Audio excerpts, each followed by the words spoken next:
cashirkan waxaan ku baranaynaa multiply and simplify rational or fractional expressions sida la iskugu dhufto loona simplify gareeyo rational ama fractional expressionska. Rational expression waxaa laga yiraahdaa Mareykanka adduunka intiisa kalena waxay u yaqaaneen xisaabta noocan oo kala ah fractional expressions. marka cashirkan waxaan ku baranaynaa sida la iskugu dhufto rational expressionska. Rational expressionka wuxuu yahay waa fraction caadi ah oo leh xarfo sida hadda kan oo kale waa fraction, laakiin fractionka kale wuxuu uga duwan yahay ama jajabka kale wuxuu uga duwan yahay waxa weeye wuxuu leeyahay xarfo sida x oo la exponent 3 ama x. marka rational expression ama fractional expressionska waa fraction wata xarfo. marka waxaan baranaynaa cashirkan sida la iskugu dhufto loona simplify gareeyo. marka tusaalahan si aan u simplify gareyno marka ugu horeysa wuxuu leeyahay 6x oo la exponent 3 over 9 lagu dhuftay 3 over 5x. marka waxaan subinaynaa marka ugu horeysa waan isku dhufanaynaa. marka fractionka la isku dhufanayna waxa la isku dhuftaa labada lambar ee hoose labada lambar oo korana waa la isku dhuftaa. marka 6x oo leh exponent 3 baan waxaan ku dhufanaynaa 3 baan ku dhufanaynaa 6x oo exponent 3 leh baan waxaan ku dhufanaynaa 3 haddana 9 baan waxaan ku dhufanaynaa 5x baan ku dhufanaynaa. marka isku dhufo 6x oo leh exponent 3 waxaad ku dhufataa 3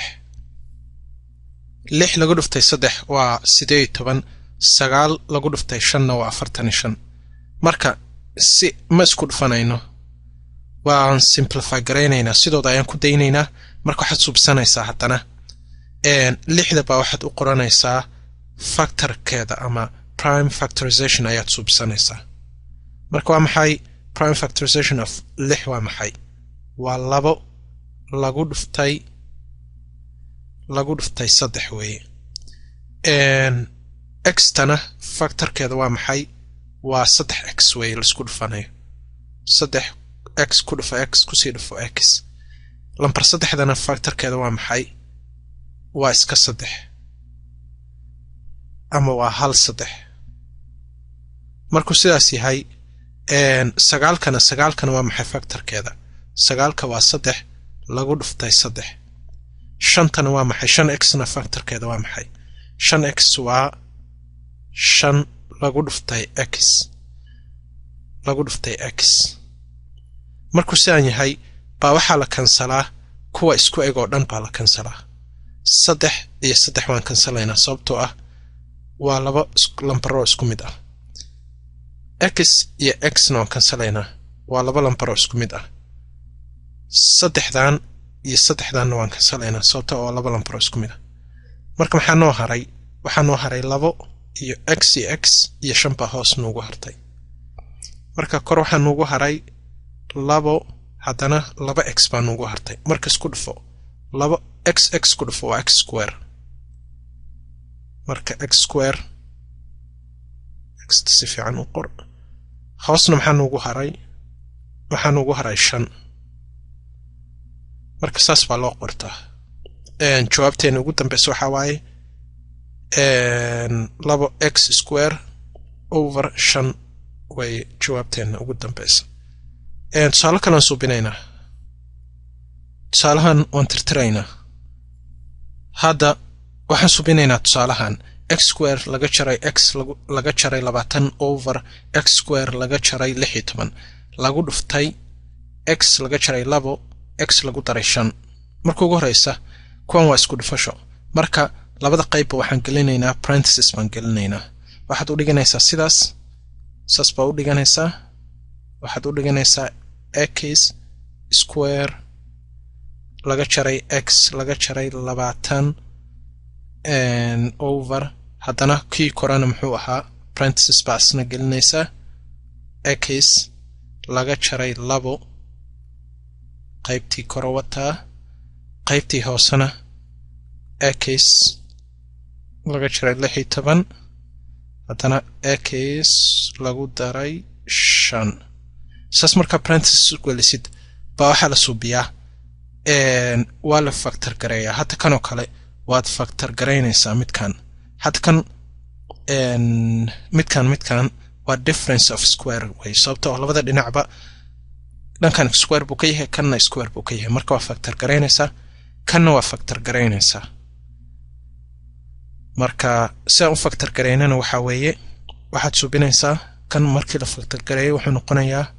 kan kore wuxuu noqonayaa midkan trinomialka kore wuxuu noqonayaa haddii aad noqonayso loo factor gareeyo trinomialska iyo difference of squareska waxaa dawtaa labada kale oo video oo ku saabsan arrintaas ama cashirkaas ama waka kan wuxuu noqonayaa 4 x laga jaray 5 ayuu noqonayaa midka kore kan kalena wuxuu noqonayaa midka kan waa soo qaadanaysaa iska factor gareysan yahay x - 2 gana may labadana horta factor gareynayna trinomial ka factor gareynay difference of squares kana factor gareynayna difference of squares waa maxay waa x lagu daray 4 iyo x laga jaray 4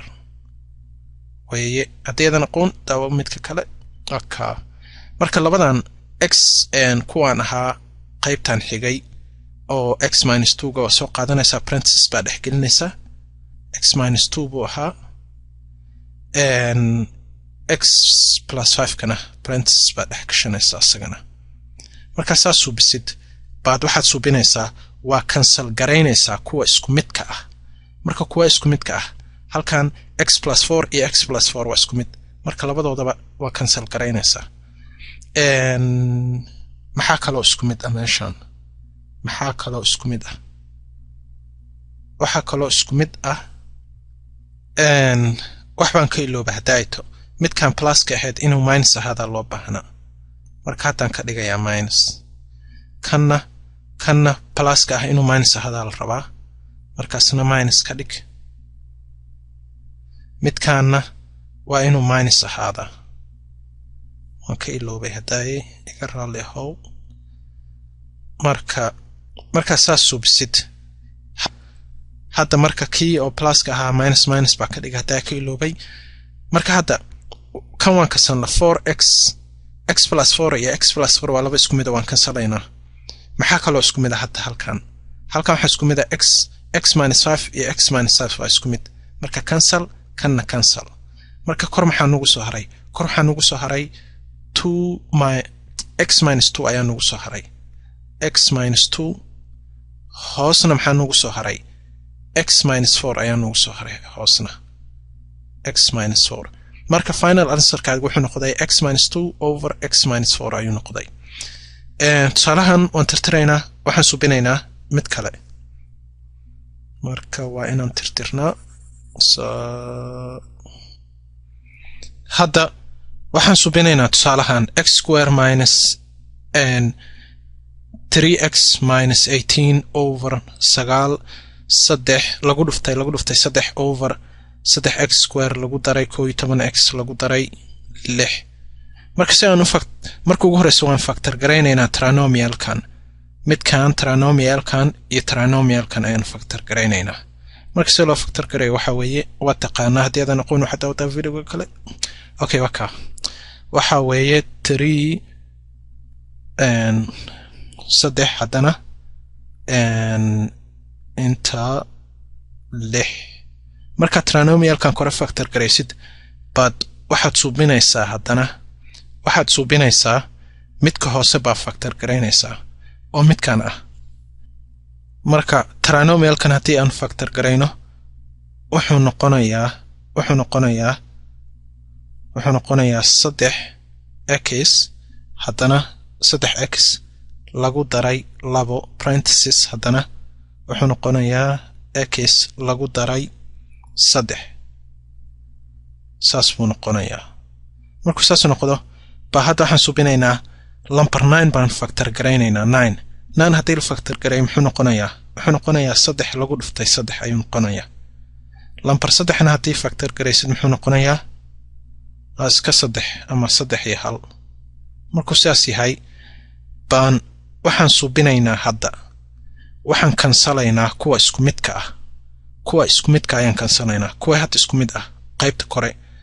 3 x lagu daray 3 iyo x lagu daray 3 waa laba isku mid ah waa laba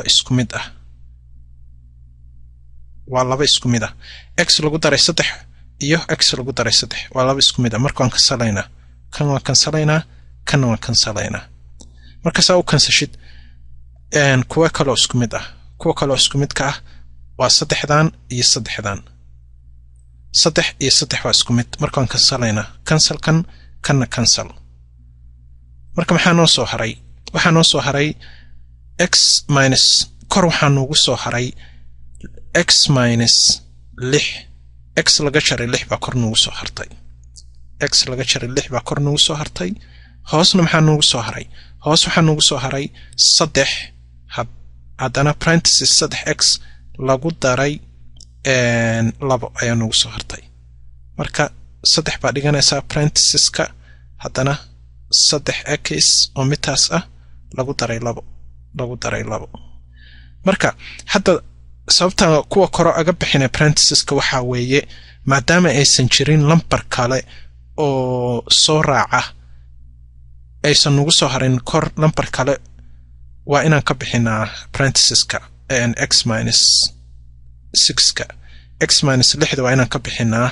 parenthesiska maadaama aysan jirin lambar kale oo kor ku yaala ama jooga laakiin qaybta hoose 3x plus 2ga kama bixinayna parenthesiska sababtoo ah lambar kale meesha jooga oo ah lambar 3 marka hadda ina kan sii watid ma hadda subin kartaa distributive law si subin kartaa laakiin looma baahna inaad subisid hadda subisid still wax kale oo la si simplify garay ma harsana marka waa shaqo dheeri ah oo aan loo baahnayn marka final answerka ama jawaabta ugu dambaysa waxaad ku daynaysaa intaas 3 waxaan ka wadaa x laga jaray 6 over 3 parenthesis 3x plus 2 parenthesis haddana sidaas waa ku daynaysa markaad isku dhufanaysid simplify garaynaysidna rational expressionka ama fractional expressionka marka ugu horeysa waxaa la subiyaa mid walba ayaa la factor gareeyaa hadda sida trinomialkan oo kale waan factor garaynay haddana 9ka hoose waan factor garaynay 3da waan factor garaynay haddana trinomialkan hoosena waa factor garaynay markaa factor garaysid mid walba waxaa la suubiyaa waa la kansalaa kuwa isku midka ah sidaas ayaa lagu daayaan markaa cancel garaysid kuwa isku midka ah waxaa kuwa kuu soo hara baa meesha lagu qortaa jawaabtaada ah waana ka final answerka saas buu noqonaya hadda tusaalahan waan tirtiraynaa waxaan subinaynaa mid kale hadda waxaan subinaynaa tusaalahan wuxuu leeyahay 15x square over 9x square lagu dhuftay 4 over 8 marka waxaa subinaysaa trinomialka waxaa la subiyaa midkaas baa qoranaysaa dheer marka lambarada koraa la factor gareeyaa lambarada hoosena la factor gareeyaa lambarka koraataan factor gareeyna 15 haddaan factor gareeyna muxuu noqonayaa 3 lagu dhuftay 5 ayuu noqonayaa labada x square ka taa factor gareeyna wuxuu noqonayaa x lagu dhuftay x ayuu noqonayaa 9 ka taa factor gareeyna muxuu noqonayaa 3 lagu dhuftay 3 ayuu noqonayaa 4 markuu saas yahay 4 taan factor gareeyna muxuu noqonayaa 2 lagu dhuftay 2 lagu dhuftay 2 ayuu noqonayaa 8 taan factor gareeyna muxuu noqonayaa 2 lagu dhuftay 2 lagu dhuftay 2 2 ku dhufo 4 ku sii dhufo 2 waa 8 markuu saan yahay baa waxaa la kansalaa kuwa isku midka ah oo x ka inta ku ilownay 9x ka 2x x square keeda waa 2x marka la isku dhuftay marka factor garaysid x ku dhufo waa x square markuu saas yahay baa waxaa la cancel galayaa kuwa isku midka ah oo qaybta kore iyo qaybta hoose kuwa isku mid ka yihiin marka 3dan iyo 3dan waa isku mid waa cancel garaynay x-ta iyo x-ta waa isku mid x-tan iyo x-tan waa isku mid waa cancel garaynay maxaa kale labo iyo labo waa isku mid waan cancel garaynay labo iyo labana waa isku mid waan cancel garaynay marka maxaa noo soo haray waxaa halkan koran ugu soo haray 5 kaliya noo soo harta lambar 5 marka kor 5 baan ugu soo haray hoosna maxaa ugu soo haray 3 iyo waxaan ugu soo haray 2 marka 3 waxaad ku dhufataa 2 maadaama isku dhufasho ahaayeen 3 ku dhufa 2 waa 6 weeye marka jawaabteenu wuxuu noqday 5/6 ayaan